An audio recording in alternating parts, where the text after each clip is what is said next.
Welcome back students. This is 11th physics unit 5 motion of systematic particles and rigid body. So last class நம்ம வந்து types of equilibrium பார்த்தோம். அதில் வந்து several types நம்ம கிட்டத்தட்ட ஒரு 7 to 8 types நம்ம பார்த்தோம். பட் இப்போ நியூ டாபிக் கப்புள். கப்புள்னா தமிழில் வந்து இரட்டைன்னு சொல்லுவாங்க. டூ ஃபோர்ஸஸ், ரெண்டு ஃபோர்ஸ் ஆக்ட் ஆச்சுன்னா அதுதான் இரட்டைன்னு சொல்கிறது. ஸோ இப்போ இதில் ஃபோர்ஸ்ன்னு வந்துட்டாலே நம்ம வந்து எந்த இடத்துல ஆக்ட் ஆகிறோம், ஃபஸ்ட்டு வந்து சர்க்குலேட்டரி மோஷன். இப்போ சர்க்கிள்லேயோ இல்லை ஸ்ட்ரைட் லைன்லேயோ தான் அந்த ஃபோர்ஸ் ஆக்ட் ஆகும், உங்களுக்கு தெரியும். இதுக்கு நம்ம ரொட்டேஷன், இது நம்ம டார்க்குன்ற ஃபோர்ஸ் பார்த்துருப்போம். Depends upon the moment of force. This is in the linear moment. நம்ம சாதாரண ஃபோர்ஸ் பார்த்துருப்போம், ரைட். இப்போது கப்புள்னா இரட்டைன்னு சொல்லும்போது ஒரு ராடு ஒன்று எடுத்துக்கிட்டாங்க. AB is the rod. அந்த ராடோடைய லென்த்து வந்து பார்த்திங்கன்னா 2r. அதனுடைய சென்டர் ஆஃப் த மாஸ், இந்த ராடனுடைய இந்த ரிஜிட் பாடியினுடைய சென்டர் ஆஃப் த மாஸ் என்னென்னு சொல்கிறோம், சின்னு சொல்கிறோம். இதுதான் சென்டர் ஆஃப் த மாஸ். நம்ம ஏற்கனவே பார்த்துருக்கோம்னு நினைக்கிறேன். அந்த சென்டர் ஆஃப் த மாஸ் வந்து இப்போது for example axis origin position of the vector வந்து சென்டர் ஆஃப் த மாஸ் இருந்தால் எப்படி, மாஸ் 1லேருந்து எப்படி 2லேருந்து எப்படின்னு நம்ம பார்த்துருக்குறோம். Here also is kind of rotational motion. இது வந்து ஒரு ரொட்டேஷனல் மோஷன் மாதிரி தான். ஆனால் இங்கே ரெண்டு ஃபோர்ஸும் ஆக்ட் ஆகுது பாருங்கள். இதனுடைய டிஸ்டன்ஸு 2r. அடுத்தது இப்போ இந்த சி இருக்கு இல்லையா, இந்த பாயிண்ட்டு, இதுக்கு நேராக இப்போ பார்த்தீங்கன்னா இப்போ இது ரொட்டேஷனல் மோஷன்ன்றதுனால இந்த இடத்துல இருக்கிறது தான் சென்டர் ஆஃப் த மாஸ்ன்னு சொல்லிட்டோம். அப்போ இங்கே கொடுக்குற இந்த ஃபோர்ஸுக்கும் இந்த பாயிண்ட்டு சிக்கும் உள்ள டிஸ்டன்ஸ் வந்து ஆர். அது மாதிரி இதனுடைய டிஸ்டன்ஸ் பார்த்தீங்கன்னா ஆர், டோட்டலி 2r. சரி, இப்போது இதுதான் என்னுடைய கிராமட்டிக்கல் பொசிஷன். ஒரு டார்க்னால் எப்படி நடக்குது? ஃபார் எக்ஸாம்பிள் இந்த கார்லாம் பார்த்தீங்கன்னா டிரைவர் அந்த ஸ்டேரிங் திருப்பார் பாருங்கள். அந்த ஸ்டேரிங் திருப்பது, அது ஒரு வீல், ஸ்டேரிங் வீலு. அந்த வீல் வந்து அவர் திருப்பும்போது இப்படி போகும்போது இந்த பக்கம் இருக்கிறது இந்த பக்கம் இருக்கும். இந்த இப்போ ரெண்டுமே ஒரு ஃபோர்ஸ் வச்சுக்கோங்க. நம்ம ஃபோர்ஸ் இப்படி கொடுக்குறோம். F1, இது F1 ஃபோர்ஸ், F1 ஃபோர்ஸ் மேலே ஏறுது, F2 ஃபோர்ஸ் கீழே இருக்குது. But it is rotate in the axis. இது நம்ம அந்த எக்ஸாம்பிளில். இன்னொரு எக்ஸாம்பிள் பார்த்தீங்கன்னா நம்ம சைக்கிள் ஓட்டும் போது கூட பார்த்தோம், இந்த ஸ்டேரிங் திருப்புறோம். ஸோ நம்ம when we give the force on the one side, when it is in the rotational motion, it rotates in the depends upon the axis, means automatically it rotates in the opposite direction. The force in the opposite direction, but it rotates in the same direction. அப்போ என்னன்னா, given force in opposite direction, okay, but இப்போ opposite கொடுத்தாலும், but the rotation is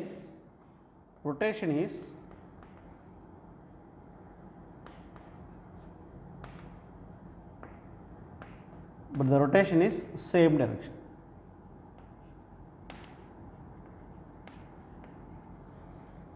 so இந்த condition நல்லா தெரிஞ்சுக்கிறோம். சரி, இப்போ இங்கே இதில் வந்து நம்ம F1 F2ன்ற ரெண்டு ஃபோர்ஸ் நம்ம கொடுக்குறோம். ஒரு force upward, another one force downward force. Upward force is algebraically we can take as positive force, negative force. Okay. So the two force in opposite direction are net force 0. எப்படி sir net force 0? For example, on A F1 force, on B F2 force. Okay, ரெண்டு force act ஆகுது. இது ஒன்று positive, இன்னொன்று negative. இப்போ net force means the total force act on the body, that means rigid body. அதுதான் வந்து net force. அப்போ therefore n equal to net force equal to F1 minus of F2. F1 F2 கொடுக்க தேவையில்ல, Fனே கொடுத்துங்க. That is equal to 0, and it is the opposite. So net force is 0. சரி, இப்போ net force 0ன்னு சொல்லிட்டோம். அப்போ net torque என்னவாக இருக்கும்? What is the equation of torque? Torque means force into distance, depends upon the moment of force. திருப்பு திறனை பொறுத்து force into distance. Here there is a force F and also there is a distance for F R, another F also R. So இது F1 R1 வச்சுக்கங்க, இன்னொன்று வந்து F2 R2 வச்சுக்கங்க. So இதான் அதனுடைய நெட் டார்க்கு, நெட் ஃபோர்ஸை கண்டுபிடிச்சிட்டோம். சரி, இப்போ நான் என்ன பண்ண போகிறேன்னா, இப்போ இந்த டார்க்குடைய எக்ஸ்பெரிமெண்ட்டில் 2 ஃபோர்ஸ் இன் ஆப்போசிட் டைரக்ஷன். அடுத்தது rod is in translation equilibrium. ஏன்னா அது வந்து டிரான்ஸ்லேஷன்னா உங்களுக்கு தெரியும், கடந்து போகிறது, கடத்துதல்னு சொல்கிறது. அப்போ அது வந்து சுற்றி வருது, பட் ஒரே ஸ்டேட்டில் தான் இருக்குது, ஈக்குலிபிரியம் ஸ்டேட். இப்போ மொமெண்ட் ஆஃப் ஃபோர்ஸை அப்ளை பண்ணுறோம் எங்கே? அதான் இப்போ டார்க் கண்டுபிடிக்கிறதுக்காக மொமெண்ட் ஆஃப் ஃபோர்ஸ் ஏவில் அப்ளை பண்ணுறோம் வச்சுக்கோங்க. மொமெண்ட் ஆஃப் ஃபோர்ஸ் அப்ளை பண்ணுறோம் with respect to point C. இந்த சியை பொறுத்து ஃபோர்ஸ் எங்கே அப்ளை பண்ணுறோம்? ஏவில் அப்ளை பண்ணுறோம். அப்போது it produce the anti clockwise direction. அப்போ என்ன அர்த்தம்? டார்க்கு, இப்போ இதனுடைய டார்க் பார்த்தீங்கன்னா F into D, that means F into R அல்லது ஆர்எஃப் டார்க் ஈக்குவல் டு, இதுவும் ஆன்டி கிளாக்வைஸ் டைரக்ஷன் தான், இப்படி தான் ஒரே டைரக்ஷன் தான். அடுத்தது similarly with respect to C, with respect to point C we can give the force to point B. அங்கேயும் அதே சேம் தான், ஆர்எஃப் தான். டார்க் எவ்வளோ? ஆர்எஃப். டார்க் டோ ஆர் டவுன்னு படிக்கணும், இப்படி வேணால் வச்சுருச்சிக்கலாம். ஸோ ஸ்டூடெண்ட்ஸ், இப்போ வந்து என்னென்னா, ஒரு ஆப்ஜெக்ட் வந்து ரொட்டேஷனில் இருக்குது, இல்லை ஒரு ஆப்ஜெக்ட் ஒரு ஸ்ட்ரைட் லைனில் போகுதுன்னா, ஒரு ஆப்ஜெக்ட் ஸ்ட்ரைட் லைனில் போகிறோம், only there is a force, that's all. அந்த object moves in a circular path means that means rotational motion. It can experience the force with torque. டார்க்னு சொல்லுவோம். ரொட்டேஷனில் போனால் டார்க்கு, இந்த பக்கம் வந்தால் ஃபோர்ஸ். சரி, இப்போது பாருங்கள், the moment of both force means இந்த பியில் இருக்கக்கூடிய ஃபோர்ஸு, ஏவில் இருக்கக்கூடிய ஃபோர்ஸ், ரெண்டு ஃபோர்ஸும் சேர்த்து moment of both force cast the same sense of rotation in the rod. கண்டிப்பாக, ஏன்னா அது ஒரே டைரக்ஷனில் சுற்றுது, but force given to the opposite direction. So net force is 0, but the rotational motion is the same direction, that means anti clockwise direction. So இங்கே தான் நம்ம தெளிவாக புரிஞ்சுக்கணும். அது வந்து ஃபோர்ஸு வெவ்வேறு ஆப்போசிட் டைரக்ஷனாக இருந்தாலும் அந்த ரொட்டேஷன் ஆகிற அந்த வட்டப்பகுதியை பார்த்தீங்கன்னா, அந்த வீல்ஸ் ரொட்டேஷன் ஆகுது. இப்போ கார் வீலை கூட ஞாபகம் வச்சுங்க. கார் வீல்னால் ஸ்டேரிங் வீலு, நீங்கள் கீழே இருக்கிற வீலை நினச்சிக்கூடாது. ஸோ அந்த கார் வீலை ஞாபகம் வச்சுங்க. அதில் வந்து பார்த்தீங்கன்னா ரொட்டேஷன் பார்த்தீங்கன்னா இது ஆன்டி கிளாக்வைஸ் தான். ஏன் சார் இப்படி மட்டும் தான் ரொட்டேட் பண்ணுவோம்? நீங்கள் இப்படி ரொட்டேட் பண்ணலாம், ஒன்றும் தப்பு இல்லை. அப்பவும் பார்த்தீங்கன்னா ஆப்போசிட் டைரக்ஷன் தான், ஆனால் தட் இஸ் இந்த கிளாக்வைஸ் டைரக்ஷன். அது லெஃப்ட் சைடில் நம்ம ரைட் சைடில் திரும்பும்போது கிளாக்வைஸ், லெஃப்ட் சைடில் திரும்பும்போது anti clockwise. So the direction of the two force is represent the rotation of the wheel. அந்த ரெண்டு ஃபோர்ஸ் தான் நிர்ணயம் பண்ணுது. ஸோ இதுதான் சொல்கிறாங்க, the moment of both force, ரெண்டு ஃபோர்ஸ்னுடைய திருப்புத்திறன், இரு விசைகளினுடைய திருப்புத்திறன் எதை நம்மளுக்கு வந்து சுட்டி காட்டுதுன்னா, the same sense of rotation வந்து ஒரே மாதிரியாக இருக்குது இந்த ராடு அப்படின்னு சொல்கிறாங்க. சரி, இப்போ the rod goes in the rotational motion. இப்போ அந்த ராட் வந்து ரொட்டேஷனல் மோஷனில் மூவ் ஆகிட்டு இருக்குது, ஆர் டர்ன் திரும்புது. Even though the rod is in the translation motion. அது வந்து ஒரு டிரான்ஸ்லேஷன் மோஷனில் இருந்தாலும் என்ன பண்ணுது, அது இந்த ரொட்டேஷன் இப்படி திரும்புது, இந்த சப்போஸ் இப்படி கூட இப்படி திரும்பும். ஸோ இதில் வந்து என்னென்னா, இரட்டைனா என்ன சொல்கிறோம்னா, ஃபோர்ஸ் வந்து இரட்டைனாலே ரெண்டு பேருக்கு ஒரு ஃபோர்ஸ். இது நிறைய எக்ஸாம்பிள் இருக்குது. இந்த செக் எடுக்கும்போது பார்த்துருப்பீங்க. அதேமாதிரி பார்த்திங்கன்னா, நம்ம அன்றாட வாழ்க்கையில் வந்து நம்ம ஃபோர்ஸ் கொடுக்குற இடம்லாம் வந்து நம்ம டெய்லி நம்ம அனுபவிச்சதாக தான் இருக்கும். அதில் ஒன்று தான் இந்த காரு, இந்த சைக்கிள் சொன்னது. அப்புறம் நம்ம சைக்கிளில் பெடல் போடுறோம் இல்லையா, அது இந்த பெடல் இப்படி இறங்கும்போது இது மேலே ஏறும். So opposite direction. அது வந்து கிளாக் வைஸாக ஆன்டி கிளாக் வைஸ் வந்து எப்போவுமே மேக்ஸிமம் வந்து ஃபார்வர்ட் டைரக்ஷனில் ஆன்டி கிளாக் வைஸ், பேக்வேர்ட் டைரக்ஷனில் வந்து clockwise direction. இது வந்து நீங்கள் தெளிவாக நீங்கள் புரிஞ்சுக்கணும். ஸோ இப்போ நம்ம தெரிஞ்சுக்கிட்டோம். இதை வச்சு நம்ம என்ன பண்ண போகிறோம், டெஃபினேஷன் பார்க்க போகிறோம். இதில் பார்த்தீங்கன்னா ரெண்டு விஷயம் நான் திரும்பவும் ஞாபகப்படுத்துகிறேன். ரொட்டேஷனல் மோஷன் மீன்ஸ் இந்த